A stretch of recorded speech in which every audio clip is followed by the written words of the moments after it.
Dominican Friars in Rwanda. Meditation of Friday of the 16th week of ordinary time. What kind of soil do we offer?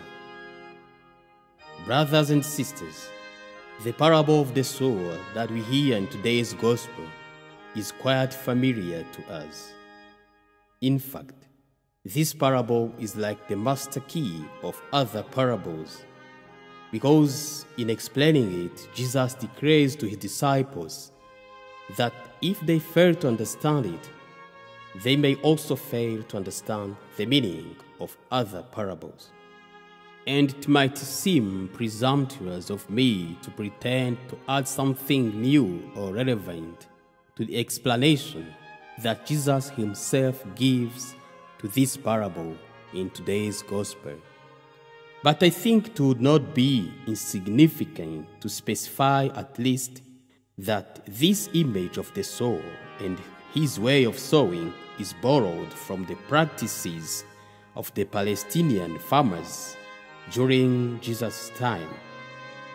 In fact, at that time, during the sowing season, one could see farmers working in their fields with a bag of seeds hanging from their necks.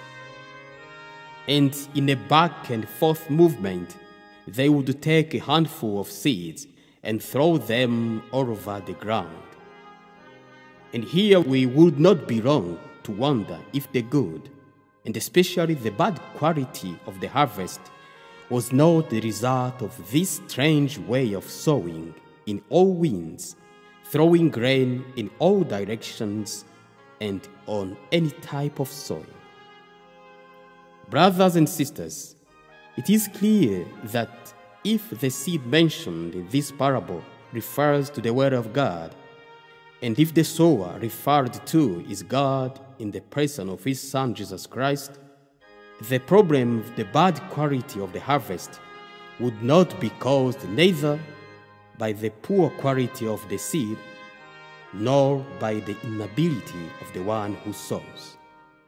In other words, the problem is neither at the level of the quality of the proclaimed word, nor at the level of the dexterity of the one who announces the word.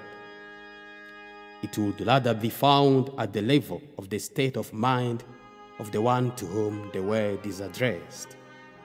So, brothers and sisters, with what state of mind and with what interior dispositions do we receive the Word of God?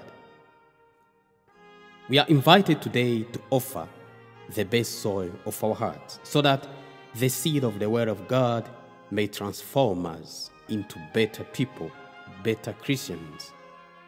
For just as a seed is able to grow among thorns, the Word of God also has the power to make us better and to germinate new life within us. And the image of this sower, who can be described as prodigal because he throws the seed on any type of soil and in all directions, makes us understand how immeasurable is God's generosity.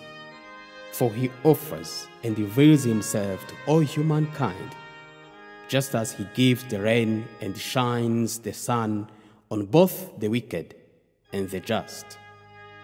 So may the Spirit of God transform our hearts into a fertile soil, so that we may receive, honor, and worthily proclaim the Word of God at all times and in all circumstances. Amen.